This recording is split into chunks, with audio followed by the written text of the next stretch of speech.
Papa, nous voulons te bénir, t'élever, te glorifier, Papa. Oui, combien tu es grand, Seigneur.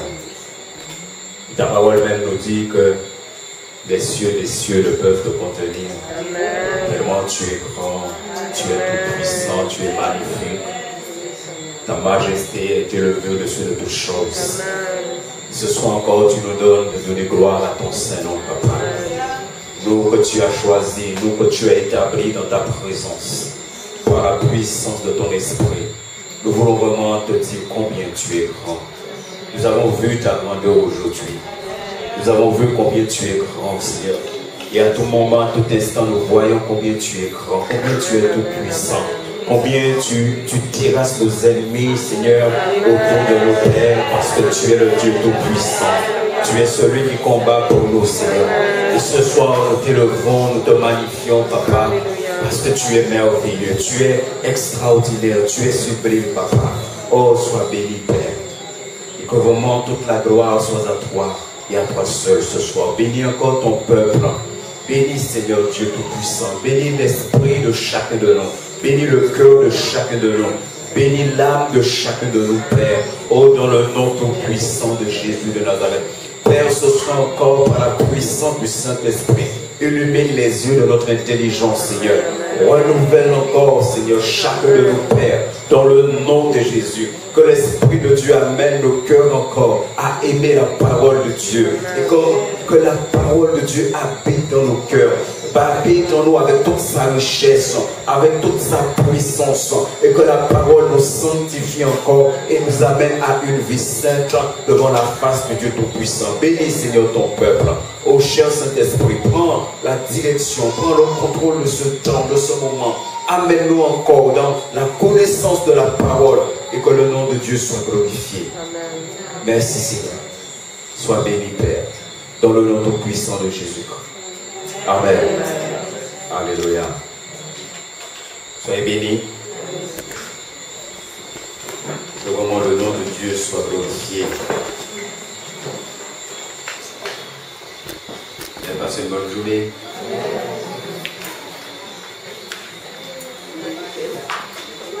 La grâce de Dieu a été là. Dieu nous a fait grâce. Et il nous permet d'être là ce soir. C'est vraiment une grâce. C'est vraiment un privilège. Vous savez, dans le monde, il y a des milliers, peut-être même des millions d'enfants de Dieu qui auraient voulu connaître cette grâce. Se rassembler librement pour entendre, pour écouter la parole et ne peuvent pas le faire. Donc nous, c'est une grâce que le Seigneur nous accorde et nous avons besoin de reconnaître que c'est une grâce. Alléluia. Béni soit l'Éternel. Alléluia. Vous savez, il y a un verset que nous connaissons bien. Il est dit que lorsque nous venons dans la présence de Dieu, nous ressortons rayonnant. Alléluia. Béni soit l'Éternel. Vous croyez dans cela?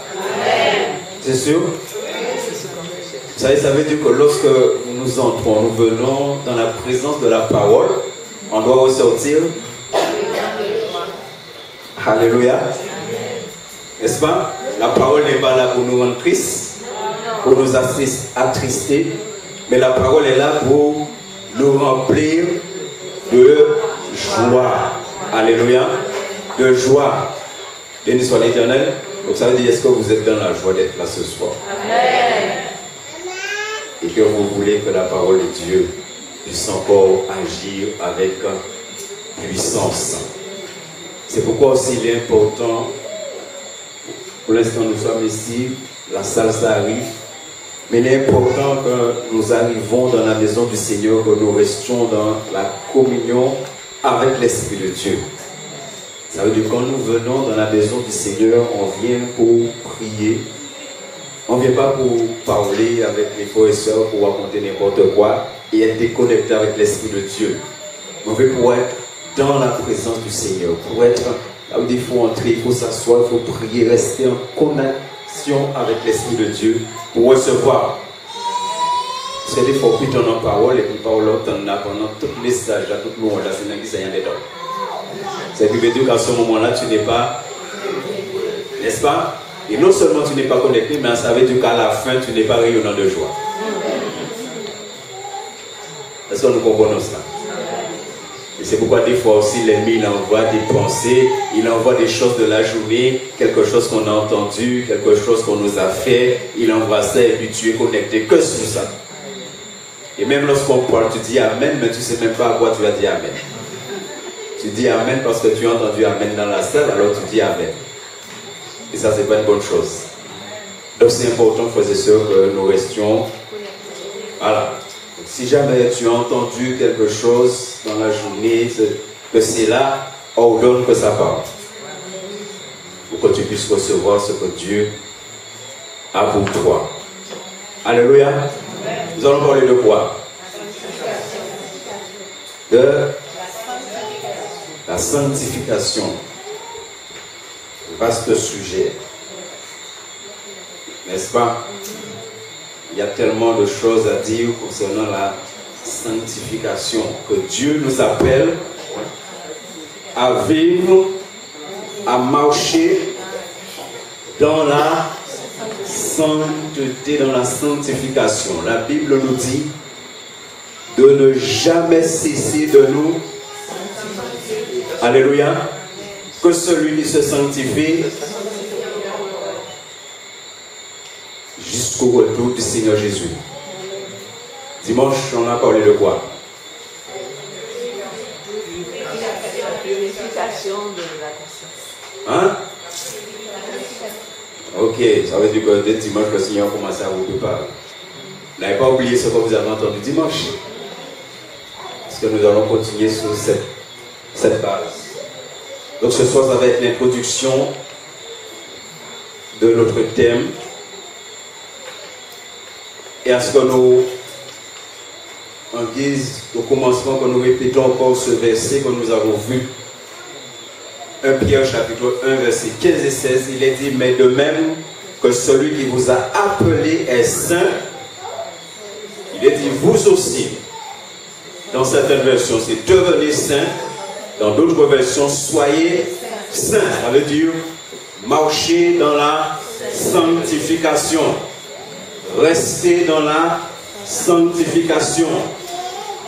Quand le verset dit devenez saint, ce n'est pas qu'on n'est pas saint. Il faut bien comprendre. N'est-ce pas? Ce n'est pas qu'on n'est pas saint.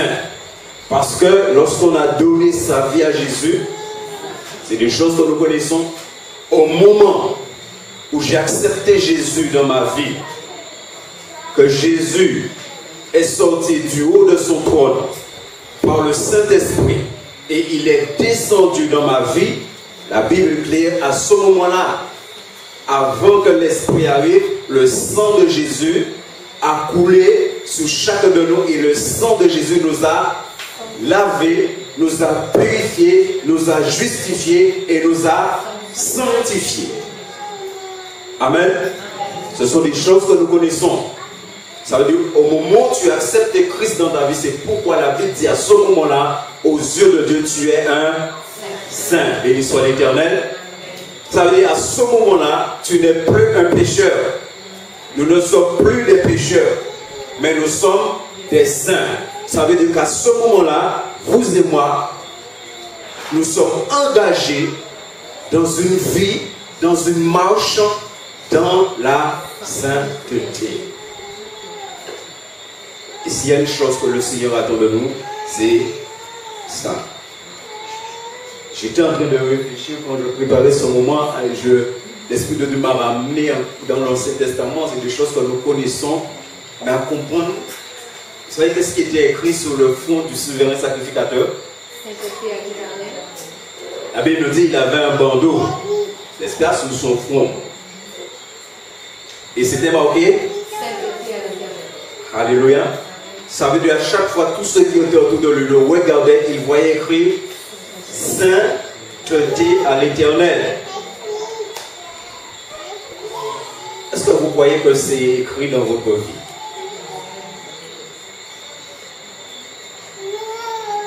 Est-ce que vous croyez dans ça? Que normalement, dans la vie de chaque chrétien, c'est marqué sainteté à l'Éternel. Pourquoi? Pourquoi? Parce que nous appartenons à l'Éternel. Alors nous connaissons que la sanctification, quand on parle de la sanctification, cela touche tous les aspects de notre vie, tous les domaines de notre vie. C'est-à-dire, lorsqu'on parle de sanctification, il n'y a pas un domaine dans notre vie qui n'est pas concerné.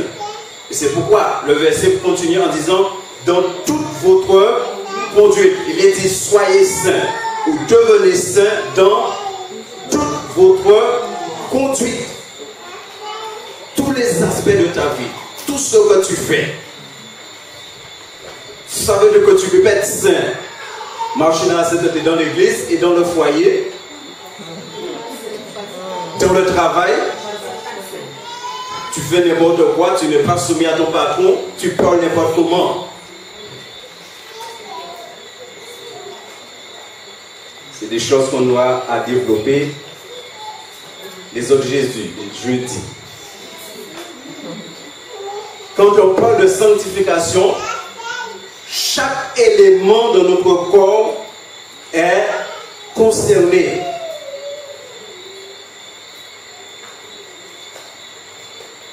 Un Corinthiens chapitre 6, verset 15. Il est dit, ne savez-vous pas que vos corps sont des membres de Christ?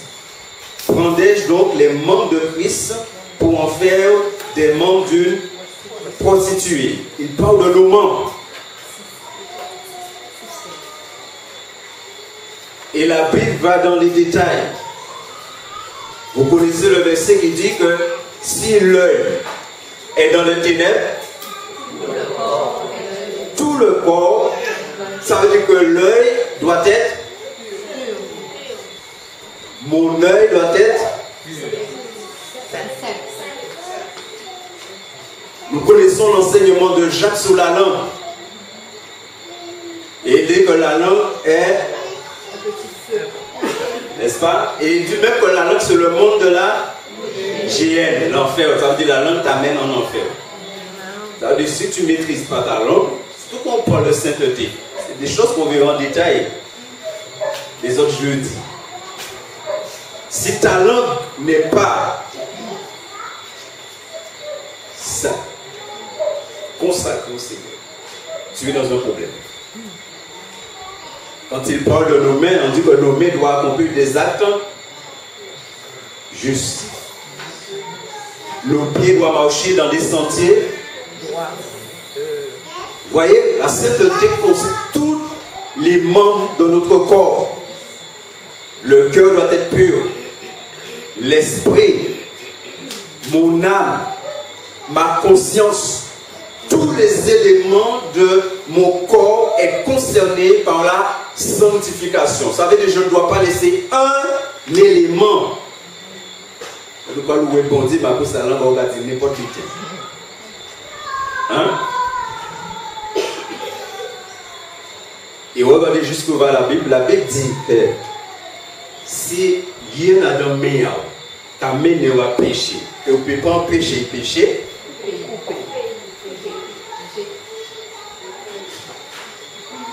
Et vous prenez ça, mettez dans son bois et coupez. Au lot qu'il mène en enfer. C'est ce que nous comprenons cela. Donc c'est des choses qu'on verra en détail. Et la même chose pour l'œil, n'est-ce pas? Donc la sanctification qu'on parle concerne tous les aspects de notre corps. Verset 19 de 1 Corinthiens 19 et 20, il est dit, ne savez-vous pas que votre corps est le temple du Saint-Esprit qui est en vous et que vous avez reçu de Dieu et que vous ne vous appartenez point à vous-même, car vous avez été rachetés à un grand prix. Glorifiez donc Dieu dans votre corps et dans votre esprit qui appartiennent à Dieu. Tous les domaines de la vie, tous les aspects, tous les éléments, tous les membres de mon corps, parce qu'il est dit, puisque celui, il est écrit, vous serez saints car je suis saint. La sanctification, nous le savons, c'est un processus. La sanctification commence le jour de ma conversion. Et tout au long de ma vie chrétienne, j'ai besoin de rester, de vivre dans la sanctification. La sanctification suit la conversion. C'est pourquoi la Bible nous dit que nous devons porter du fruit digne de la repentance. Donc la sanctification suit la conversion. Il ne peut pas y avoir de vraie conversion et ne pas avoir une vie sainte. Une vie qui glorifie Dieu. La sanctification suit la régénération. Ça veut dire que Dieu me régénère pour vivre dans la sainteté. Dieu le fait pour, lorsqu'il me regarde, il voit que je vis dans la sainteté.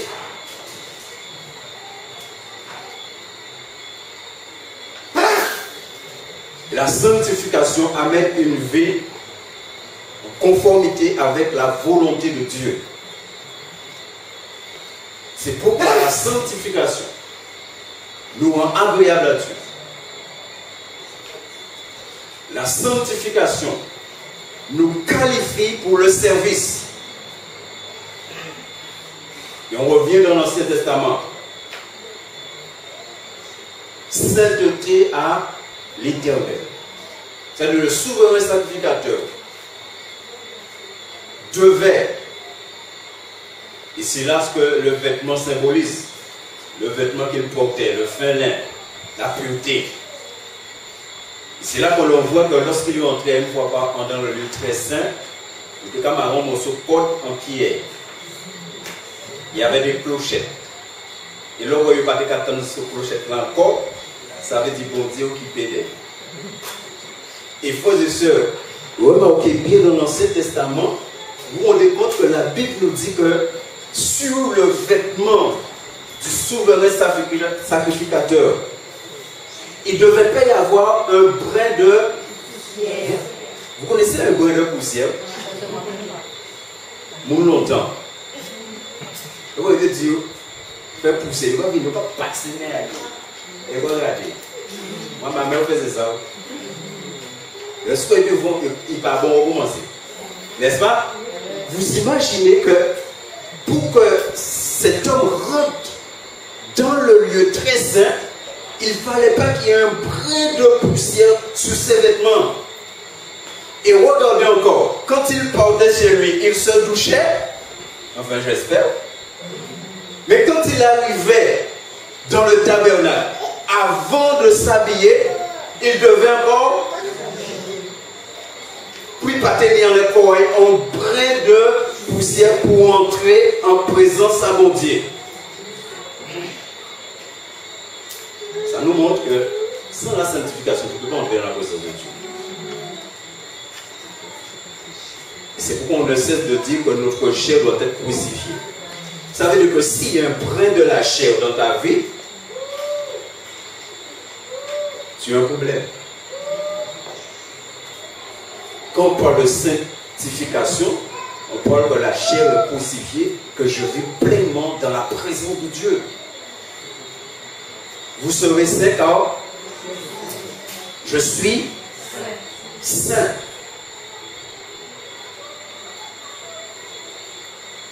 Alléluia. La sanctification amène à vivre dans la plénitude du royaume, à manifester le royaume et à manifester pleinement le royaume.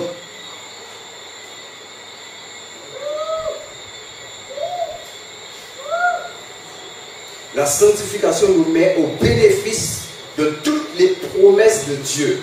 Toutes les promesses de Dieu s'accomplissent dans ma vie, où je reçois toutes les promesses de Dieu. Dieu me met au bénéfice de toutes ces promesses lorsque je vis pleinement dans la sainteté, dans la sanctification.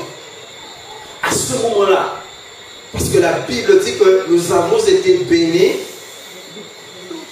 dans les lieux célestes en Jésus. Ça veut dire que c'est déjà fait. C'est déjà décrété, c'est déjà acté. Mais qu'est-ce qui va me permettre de recevoir toutes ces bénédictions? C'est ma manière de vivre. Lorsque je vis dans la sainteté, je reçois tout ce que Dieu a pour moi. Ça veut dire qu'à ce moment-là, il n'y a rien. Il n'y a pas de mur de péché au-dessus de moi. Il n'y a pas de nuage de péché au-dessus de moi. Rien n'empêche que la bénédiction de Dieu descend à tout moment, à tout instant sur ma vie. Il faut que c'est important que nous comprenions cela. Et que nous allons voir pourquoi il est primordial pour un enfant de Dieu de vivre dans la sainteté. Tu es béni. Je suis béni lorsque je vis dans la sainteté. Ce n'est pas lorsque je le chante. Hein. Je suis béni tous les jours de ma vie, je suis béni. Des fois, il y a des chrétiens qui chantent, mais ils vont dormir les soirs. Tellement ils sont bénis, ils vont dormir les soirs. Franchement, si ils vont tout monter. Si après empêcher de dormir, mais ils vont chanter, je suis béni. Hein. Mais la Bible dit, quand tu vis dans la sainteté, quand tu vas te coucher, tu t'endors dans les mains de Dieu. Et puisque tu es dans la main de Dieu, il te donne un sommeil. Alléluia. Et si jamais vous rêvez, c'est parce que bon Dieu nous l'a dit. C'est lui qui a bon rêve, c'est lui qui a bon vision. L'esprit en même, en louange, en adoration. Parce que tout au long de la journée, tu as été agréable à ton Dieu. Alors quand tu vas te coucher, ton Dieu maintenant te bénit et te permet d'avoir une nuit douce et paisible. Béni soit l'Éternel. Et même si tu as vu nous rôder dans la nuit, là, nous voyons les anges là avec épée à nous. Ça, c'est la sanctification. Ça, c'est vivre dans la sainteté. Alléluia. Et c'est pourquoi je le répète encore ce soir, tout ce parmi nous là, vous avez accepté à un moment donné que vous êtes encore un pécheur, demandez pardon à Dieu, libérez-vous de cela. Vous n'êtes pas des pécheurs, vous êtes des saints. C'est ce que Dieu a fait de vous et de chacun de nous. Et la Bible dit bien que nous avons été sanctifiés. 1 Corinthiens chapitre 6, verset 11.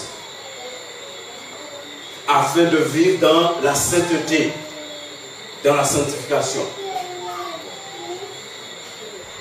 Vous savez, quand la Bible dit nous sommes les saints, la Bible est en train de dire que nous sommes les sanctifiés.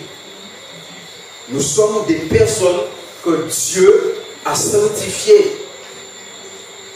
Quand tu te regardes, mon frère, tu dois te regarder comme quelqu'un que Dieu a sanctifié. C'est fait.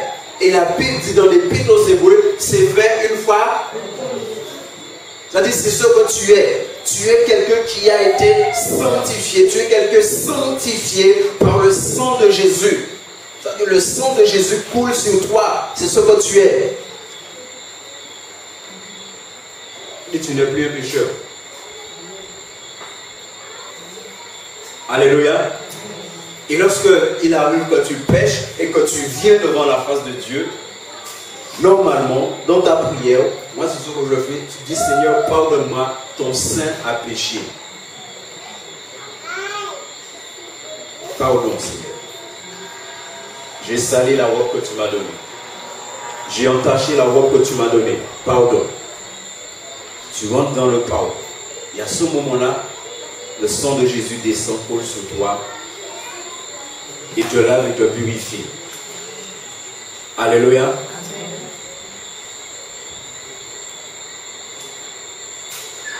La sanctification est liée à notre élection.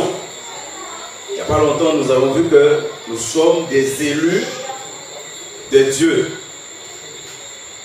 Lorsque nous lisons Romains chapitre 8, verset 29, il est dit bien que nous sommes prédestinés à être semblables à Jésus, à son Fils. Si tu es semblable à Jésus, et Jésus était parfaitement saint, il a marché dans la sainteté, il a manifesté la sanctification, et tu es semblable à lui, ça veut dire quoi? Ça veut dire que dans ce domaine-là, tu es semblable à Jésus. Tu fais ce que Jésus a fait. Tu marches comme Jésus a marché. Alléluia. Et c'est à ce moment-là que tu glorifies le Père. Que tu glorifies pleinement, puissamment le Père. Et la Bible dit, nous sommes prédestinés à être semblables à son Fils, semblables à Jésus. C'est-à-dire à manifester la même vie de sainteté que Jésus a manifesté. Parce que nous croyons et nous disons que nous avons le même esprit qu'avait Jésus. Alléluia. Donc ça veut dire que si tu as le même esprit qu'a eu Jésus, et c'est l'esprit qui l'a amené, comme dit la Bible, il a été loin de la puissance du Saint-Esprit en des apôtres. Ça veut dire toi aussi tu as été loin de la puissance de l'esprit, acte 1:8. Ça veut dire qu'à ce moment-là, tu vis dans la sainteté comme Jésus a vécu dans la sainteté. Alléluia. Éphésiens chapitre 1 verset 4 nous dit que nous sommes saints et sans défaut.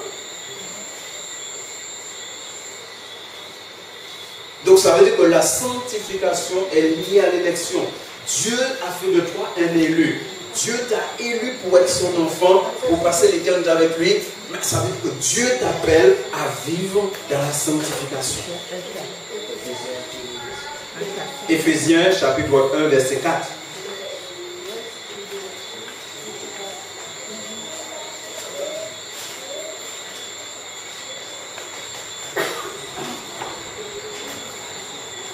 Quelle est la nature de la sanctification? La première chose, c'est que la sanctification, c'est la transformation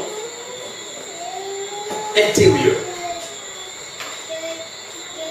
Quand on parle de vivre, de marcher dans la sanctification, ça veut dire qu'il y a eu une transformation intérieure qui s'est faite dans la vie du croyant.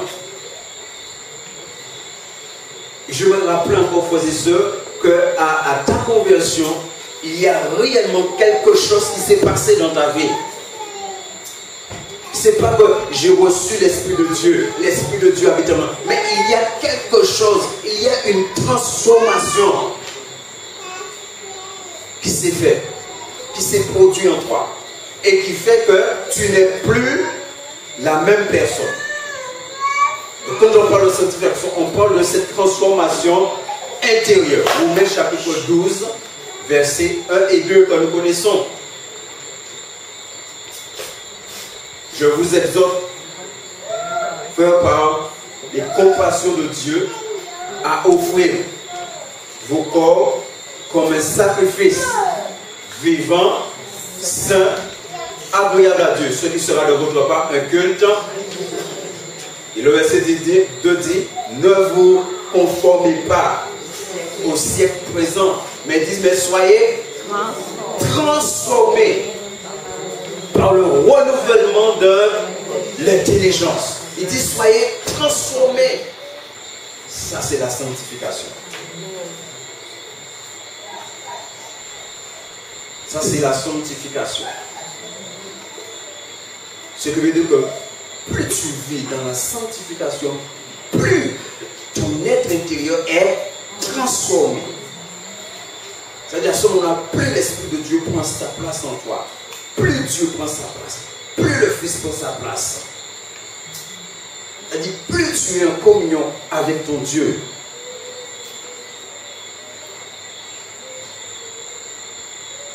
C'est ce qu'aussi 1 Thessaloniciens 5:23 nous enseigne. La deuxième chose concernant la nature de la sanctification amène la croissance dans la connaissance de Dieu. Alors en parlant de la sanctification, quand je me suis converti, une des choses que j'ai découvert, c'est à quel point Dieu, nous disons Dieu est 3 fois saint. Et surtout quand j'ai commencé à lire l'Ancien Testament, surtout l'histoire des 2 fils d'Aaron.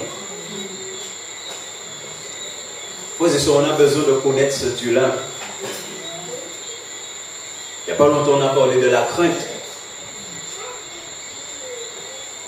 Nous vivons pleinement la crainte de Dieu quand nous avons compris à quel point Dieu est saint, est 3 fois saint. Isaïe, lorsqu'il s'est trouvé dans la présence de Dieu, Isaïe chapitre 6 que nous connaissons, il s'est trouvé dans la présence de Dieu. Regardez la première réaction d'Isaïe. Peut-être si c'était nous, nous étions tellement contents. Tout le temps, nous étions dit, ah, je suis dans la présence de Dieu. Je vois la gloire de Dieu. Ah, nous étions bénis pour Dieu. Nous étions pour dire merci. Mais regardez la première réaction d'Isaïe. C'est quoi? Il s'est trouvé dans la présence de Dieu, dans la sainteté de Dieu. Alors la première chose, il dit malheur à moi. Et regardez après ce qui va se passer. Un ange va venir. Il va toucher sa langue avec quelque chose. N'est-ce pas? Souvent nous voulons que Dieu soit là, que Dieu se manifeste, que la présence de Dieu soit là. Mais on a besoin de ça, de comprendre, de connaître ce Dieu-là. Si tu demandes à Dieu de venir, et il vient, et ta vie n'est pas comme il faut, tu es dans un problème à ce moment-là.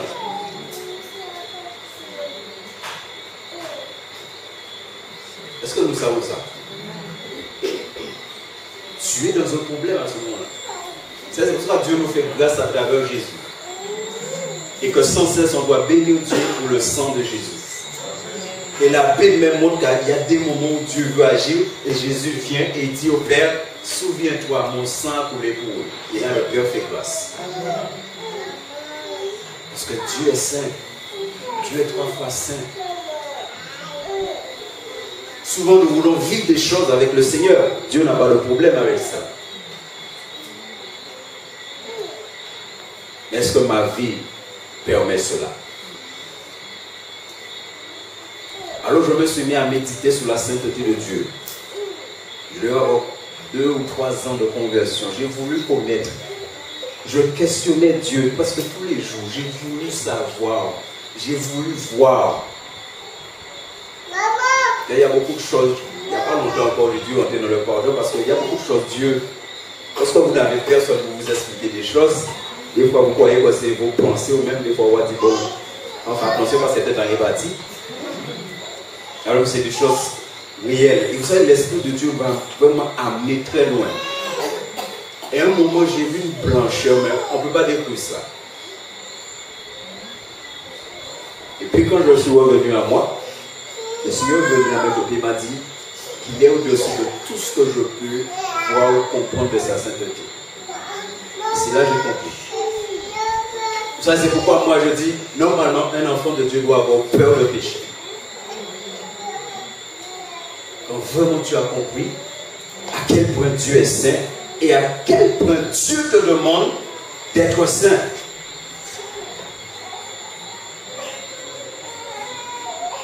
Je crois que la femme de Potiphar était une très très belle femme. Et certainement, comme on voit dans des films, c'est rare de voir une femme égyptienne ou maigre. Il y a toujours plein de formes en froc. Alors je crois que la femme de Potiphar était comme ça. Très belle, bien forte. C'était comme la femme d'Isaac, comme dit la Bible, elle était belle de corps et de... Béni soit l'Éternel. Et qu'est-ce que Joseph va dire? Est-ce qu'elle va venir tenter Joseph? Joseph n'a pas regardé à sa beauté, à ses formes. Joseph a regardé à... Il connaissait ce Dieu saint. Et regardez les paroles de Joseph. Ou peut toute belle là, ou peut tout en forme pour maman, du antiquité, en péché contre. C'est-à-dire Joseph savait qu'il avait affaire à un Dieu 3 fois saint. Et que s'il acceptait le péché à ce moment-là, il était dans un problème. Et il a préféré aller en prison que de pécher contre l'Éternel. Est-ce que nous comprenons cela, frères et sœurs? C'est pourquoi je vais vous dire ce soir, pour les enfants de Dieu, les péchés mignons, ça n'existe pas. Parce que des fois, même dans la bouche de certains chrétiens, on entend ça. Là, c'est mon péché mignon. Moi, je n'ai jamais vu le péché. Mais il y a une chose que je sais, la Bible dit que Dieu a tout ce dont Dieu a, c'est qu'il n'est pas bon même. Alors, si vous n'êtes pas bon, il n'est pas mignon. Ni mignonne. Est-ce que nous avons compris ça? La sanctification nous amène donc dans la croissance, dans la connaissance de Dieu et aussi de sa volonté. Plus tu vis dans la sanctification, plus tu connais la volonté de Dieu, plus tu découvres la volonté de Dieu, plus Dieu te révèle sa volonté. Moïse a dû partir 40 ans pour connaître, pour découvrir la volonté de Dieu. Parce que quand il était en Égypte, c'est dans le péché qu'il vivait. Il vivait dans la cour de Pharaon. Il était bien, il mangeait, il buvait. De temps en temps, il était caché au monde. Il était caché au monde. Après, Dieu a permis qu'il parle, qu'il reste 40 ans, et après, maintenant, il va connaître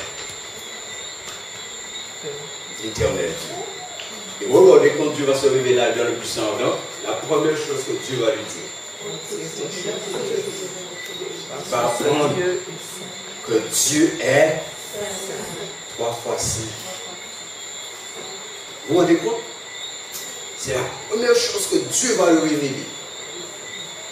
À quel point il est saint. Et l'Esprit de Dieu doit nous amener dans cette révélation, que nous connaissions à quel point Dieu est saint, pour que nous ne puissions pas parler du Dieu 3 fois saint et faire n'importe quoi. Que ma bouche ne puisse pas dire n'importe quoi. Éphésiens chapitre 1 et 3 nous enseignent pleinement cela. C'est des lectures que vous allez prendre le temps. Éphésiens chapitre 1 et 3 nous parle vraiment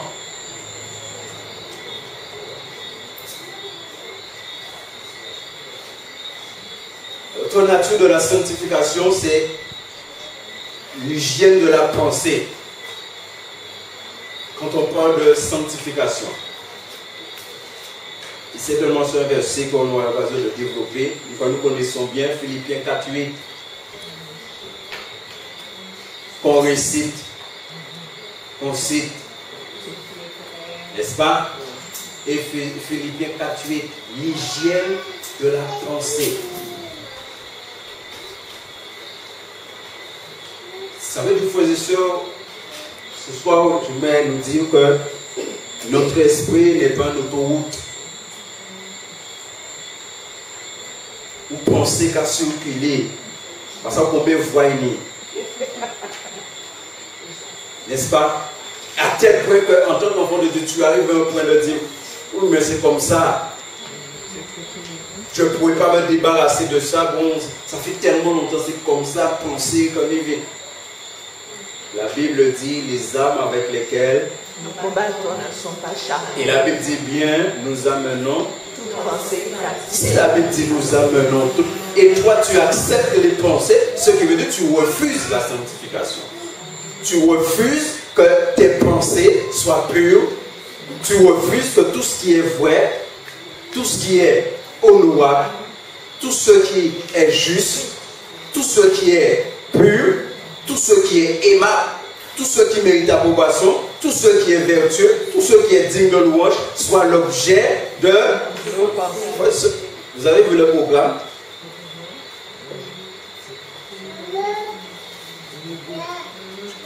Vous savez, un jour, ça remonte à des années, une soeur dans l'église où j'étais, et puis un jour, j'ai eu une pensée. Comme ça, une pensée est venue, et j'ai gardé la pensée, dans mon esprit contre la sœur. Mais au moment où la pensée est venue, c'est venu juste avant que j'entame 3 jours de jeûne. Et je commence à jeûner. Et le premier jour, je ne me sens pas du tout en communion avec le Seigneur. Pas du tout même. Je ne me suis pas préoccupé de ça. J'étais jeune converti. Le deuxième jour, la même chose. Alors le deuxième jour, je dis, ah non, là, il y a un problème. Et je demande à l'Esprit de Dieu, mais qu'est-ce qui se passe? Et l'Esprit va m'amener sur la pensée. Ça seulement a fait que je n'étais pas en communion avec Dieu. Juste une pensée que j'ai eue envers quelqu'un, et c'est resté là. Ça montre que des fois, nous pouvons gêner plusieurs jours, et à la fin, nous va dire Amen. Le Seigneur n'était pas là du tout. Hein. Juste ça. Et quand le deuxième jour, l'Esprit de Dieu m'a révélé, je suis entré dans le pardon, le troisième jour, ça a coulé. Et ça m'a beaucoup parlé jusqu'à aujourd'hui. C'est pourquoi regardez le programme, regardez l'hygiène de vie de notre esprit, de nos pensées, qu'on parle de sanctification. Tout ce qui est vrai. On ne va pas détailler ça ce soir. Hein? C'est-à-dire, tout ce qu'on a pensé dans le monde, il faut que ce soit la vérité. Adonne l'esprit, on n'est pas là pour imaginer. Et on va prendre quelque chose de simple. Il faut l'année passée, peut-être il va dire bonjour. Tout de suite, les gens entrent dans l'imagination. Ah, il y a un petit contre moi. Ah, on fait un petit. Alors que simplement, on a même peut-être à la réflexion, ça c'est comme moi un jour, j'étais dans une réflexion, là, passez-vous, regardez quand tu vas dans la voix à 110 centimes, oui, oui.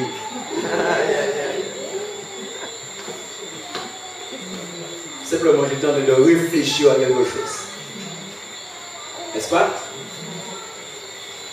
Et juste parce que la personne aura un fonctionnement, à ce moment-là, tu n'es plus dans la sanctification. Les pensées qui sont là ne sont pas vraies. Tu es en train d'imaginer des choses. Ça, c'est pourquoi souvent le pauvre parle des chrétiens qui font beaucoup de films. Alors, quand on fait beaucoup de films, alors ça c'est clair qu'on est loin de la sanctification. Loin même. Loin même. Et même quand tu viens le dimanche pour louer, ça c'est tout, ça c'est vain. Dieu ne prend pas plaisir dans ça. Parce que vous, toute la journée, ces films vont tourner. Peut-être qu'il faut arrêter de regarder télé, parce qu'on va arrêter de tourner les films. Regardez tellement à la télé, vous pouvez tourner dedans encore. Et c'est pas ce que Dieu veut. Amen.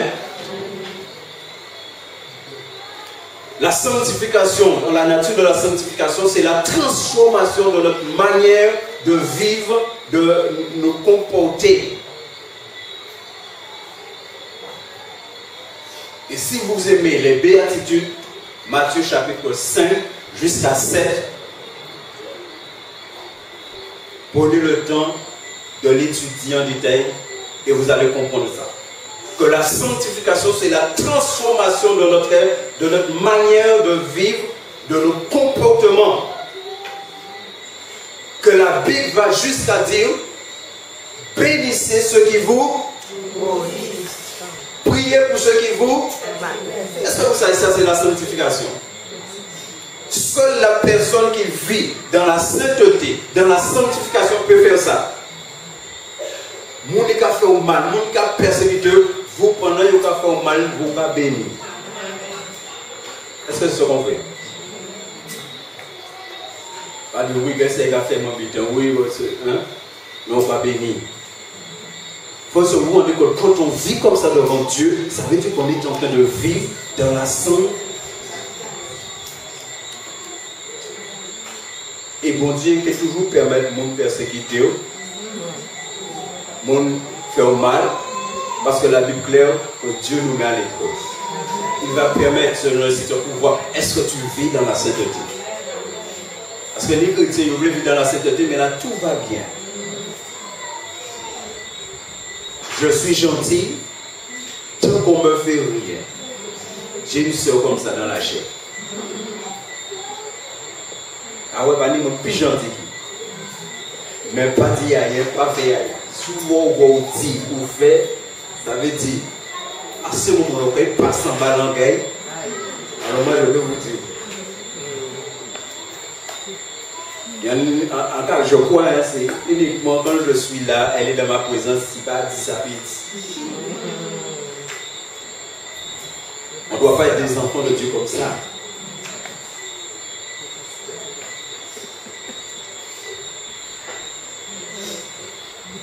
Romains chapitre 6, verset 4 nous dit: nous avons donc été ensevelis avec lui dans la mort par le baptême. Romains 6, 4. Afin que comme Christ est ressuscité d'entre les morts, pour la gloire du Père, de même, nous aussi, nous marchions en nouveauté de... Vous voyez ce que dit David? On va prendre le temps de bien développer ça. Nous aussi, nous marchons en nouveauté de vie.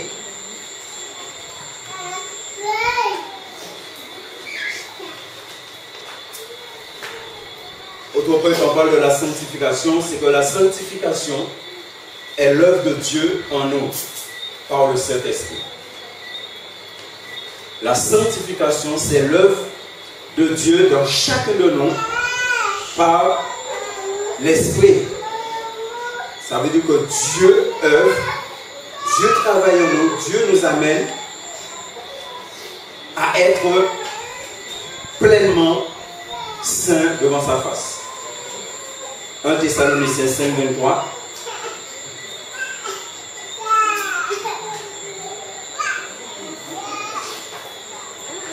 Que le Dieu de paix vous sanctifie lui-même.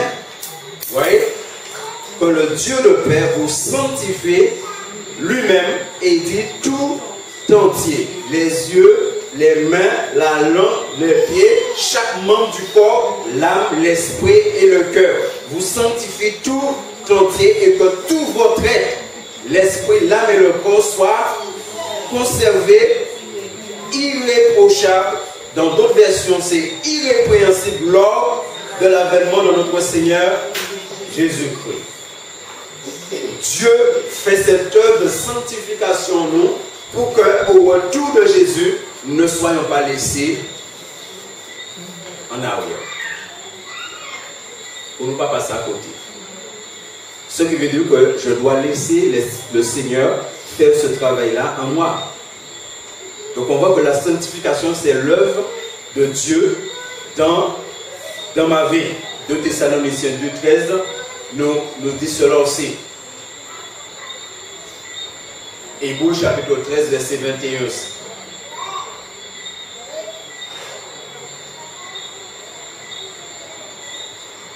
Hébreux 13, 21 nous dit: vous rendre apte à tout ce qui est bien pour faire sa volonté, qu'il fasse en nous ce qui lui est agréable par Jésus-Christ, à qui soit la gloire au siècle des siècles. Amen. Donc c'est l'œuvre de Dieu dans la vie du croyant. Dieu œuvre en moi, Dieu œuvre en nous, Dieu œuvre dans la vie de ses enfants, dans la vie de l'Église, pour amener l'Église à être saint, à vivre dans la sanctification. C'est le travail du Père. La sanctification, c'est aussi l'œuvre du croyant. C'est-à-dire qu'on va décider là et Dieu va faire. On a déjà lu le Romains, chapitre 12, verset 1 à 3. L'apôtre Paul dit: je vous exhorte. C'est l'œuvre du croyant. 2 Corinthiens 7, 1 que nous connaissons, que nous allons lire encore. 2 Corinthiens 7, 1.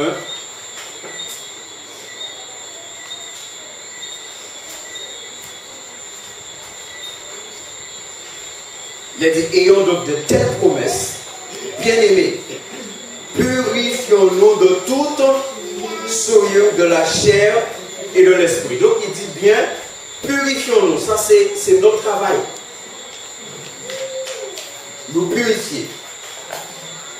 Marcher dans la sainteté, dans la sanctification. Ça c'est notre travail.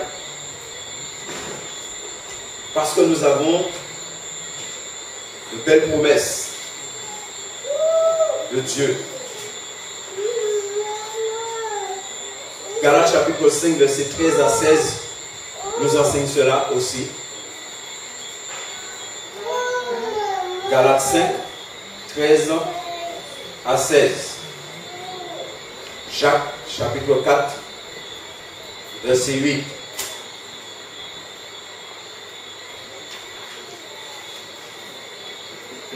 Jacques 4, 8 nous dit: approchez-vous donc de Dieu et il s'approchera de vous. Et il dit: nettoyez vos mains, pécheurs, purifiez vos cœurs, hommes irrésolus. Donc on voit bien que c'est l'œuvre du croyant. Je me décide à vivre dans la sainteté. C'est pourquoi il est important que je me vois comme Dieu me voit. Un saint. Si tu te vois comme un pécheur, tu vas toujours vivre dans le péché. Si tu te vois comme un saint, tu vas toujours vivre comme un saint. Tu vas toujours chercher à être agréable à Dieu.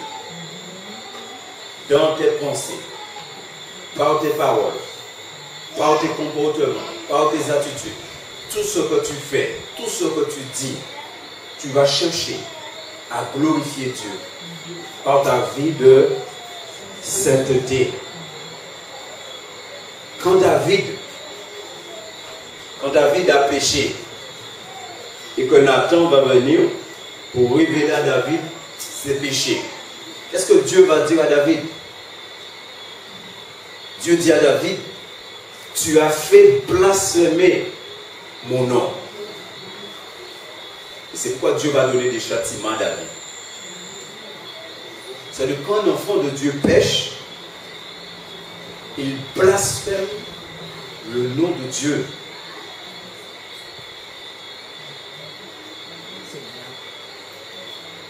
C'est pour montrer à quel point c'est grave. C'est pourquoi la Bible dit que le salaire du péché. Et c'est pourquoi il y a beaucoup d'enfants de Dieu qui croient être vivants mais qui sont. Est-ce que nous comprenons ça? Et la Bible est claire en Apocalypse, hein? Tu passes pour être, mais tu es. Parce que le salaire du péché c'est. Et la sanctification c'est. Béni soit l'Éternel. Si on a compris ça, on a compris beaucoup de choses. Le péché, c'est la mort. La sanctification, c'est... Ça veut dire que tu as l'enfer et tu as le paradis. La mort, c'est l'enfer. La vie, c'est le royaume de Dieu. Et tu décides où tu veux aller.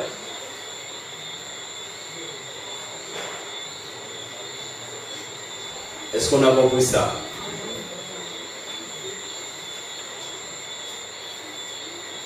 Et la foi joue un rôle indispensable dans la sanctification. Ta foi. Et ta foi qui t'amène à vivre pleinement dans la sanctification. Galates chapitre 5, verset 6. Et 1 Jean 3, 3. Galates 5, 6. 1 Jean 3, 3. Et l'enfant de Dieu qui veut vivre dans la sainteté, automatiquement doit s'attendre à une chose, c'est à combattre. Quand tu veux vivre dans la sanctification, ça veut dire qu'à tout moment, et même quand tu dors, des fois, tu es dans le combat spirituel. Tu es dans un combat, tu es dans une lutte. Tu combats, tu luttes. Parce que la Bible dit qu'il est là comme un lion rugissant. Il rôde, il tourne autour de toi. La Bible dit que la nature terrestre, des choses qu'on veut en état, la nature terrestre dans Colossiens, dit faites mourir, et ça c'est tous les jours. nous sommes dans un combat. Combat contre les puissants des ténèbres. Nous connaissons Éphésiens chapitre 6. La Bible est claire. Vous n'avez pas à lutter, mais contre. Si la Bible dit nous avons à lutter contre eux, les dominations, les autorités, les principautés, les esprits méchants qui sont dans les lieux célestes. Si la Bible dit nous avons à lutter contre eux, ça veut dire eux, ils luttent. Ça veut dire c'est soit pas combattu, ou bien yo pas. Alors vous savez, il y a des pasteurs jusqu'à aujourd'hui qui enseignent à leur église le combat spirituel. Non, ça c'est, n'est-ce pas? Jusqu'à aujourd'hui. Je discutais un jour avec une sœur qui a au moins 40 ans à l'évangile. Et la sœur me dit, à moi, oui, ça veut dire qu'elle existait, mais moi personnellement, je vais chercher le train. Quand c'est lié. Alors la Bible dit que quelqu'un vous dans l'entour, quand chercher Abidjan, vous ne pouvez pas dire quoi tu peux dire. Pas laisser lier. Puisqu'on va laisser lier, lui aussi garder son l'oeil. C'est ça?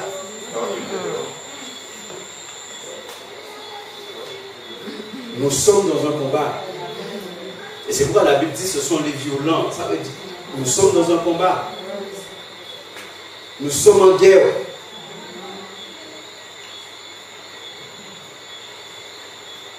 Ici, Apocalypse nous parle des vainqueurs, c'est pas pour rien. Éphésiens 4, 27 nous dit, ne donnez pas accès au diable. Jacques chapitre 4, verset 7 dit, soumettez-vous donc à Dieu. Résistez. C'est-à-dire, si tu veux vivre dans la sanctification, tu dois résister au diable. Et il dit résister au diable, et il fuira loin de vous. Et au là, pas qu'avec pour résistance, ou là, qu'à blesse quoi. Pourquoi dire non, on va pas occuper des messieurs. Et la Bible te dit résister. Ça, c'est vu dans la sanctification. Qui nous veut pas, nous allons combat là, nous allons lutter là. Jacques chapitre 4, verset 7. Éphésiens 4, 27. Nous le savons aussi que la sanctification, c'est le combat contre le péché. Colossiens chapitre 3, verset 8.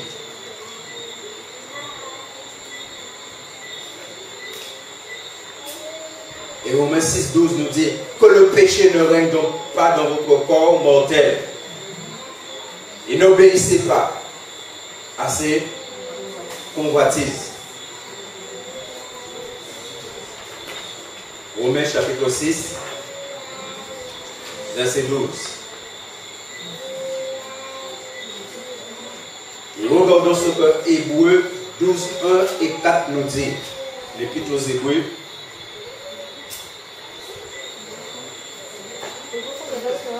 Hébreux 12, 1 et 4.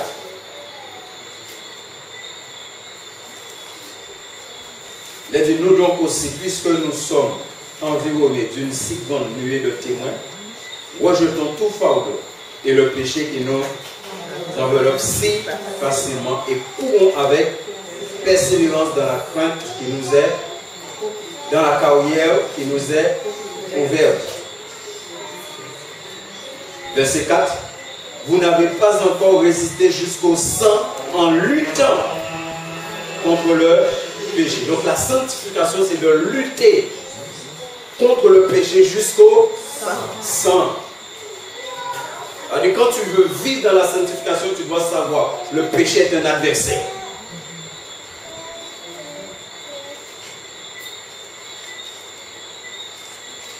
La sanctification aussi, c'est lutter contre ce qu'on pourrait appeler, ou j'appelle le reste du vieil homme. La Bible appelle cela aussi la nature terrestre. Colossiens chapitre 3, verset 5 et suivant. Il parle clairement de cela.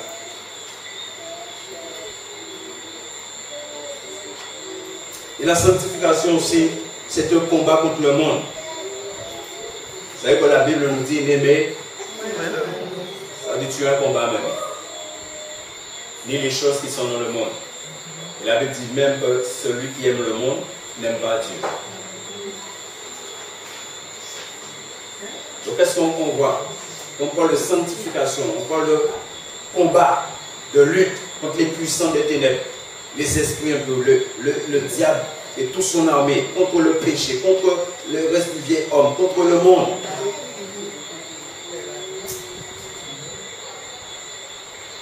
Et Dieu nous a donné des moyens pour cela.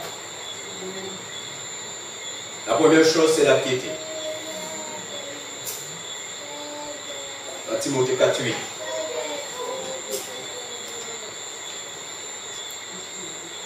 On va développer. La deuxième chose, c'est la prière.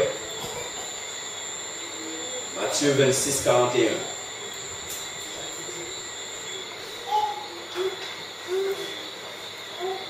La troisième chose, c'est la parole. Jean 15:3 et 17:17. Jean 15:3 et Jean 17:17. Concernant la parole, nous avons le psaume 119, versets 9 et 11. Comment le jeune homme rendra-t-il pur son sentier si en se dirigeant, n'est-ce pas? Psaume 119, versets 9 et 11.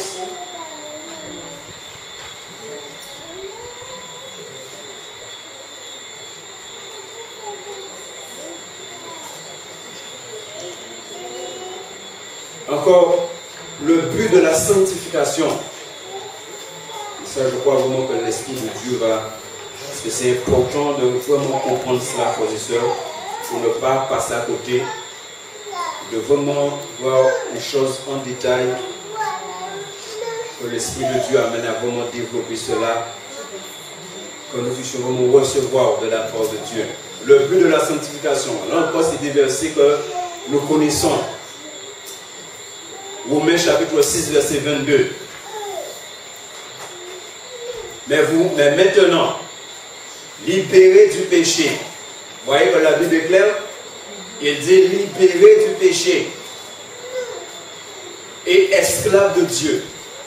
Il dit vous avez pour fruit la sanctification. Quel est le fruit du croyant? La sanctification. Et pour fin, la vie éternelle. Voyons le